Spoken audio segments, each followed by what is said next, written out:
টাকা পয়সা এগুলো দিয়ে কী হবে? এগুলো ছেড়ে আপনাকে একদিন কবরে যেতে হবে। তার একটা দৃষ্টান্ত দিলে বুঝতে পারবেন। অস্ট্রেলিয়ার একজন যুবক, যার নাম আলী বানাত। এখন নেটে সার্চ দেন ALI আলী BANAT বানাত। তিনি একদিন চা খাচ্ছিলেন। চা খাওয়ার সময় জিহ্বা একটা ফুসকা উঠেছিল। ডাক্তার দেখায় ভালো হয় না, ডাক্তার দেখায় ভালো হয় না। ডাক্তার বলেছেন তার ক্যান্সার হয়েছে। ক্যান্সারের 4টি স্টেজ রয়েছে, প্রথম, দ্বিতীয়, তৃতীয়, চতুর্থ স্টেজ জীবনের শেষ স্টেজ।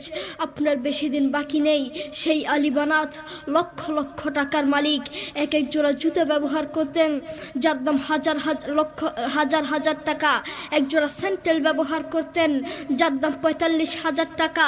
একটা ফেরারি গাড়ি ব্যবহার করতেন যার দাম কোটি কোটি টাকা। সেই আলী বানাত এই মাটির নিচে চলে গিয়েছেন।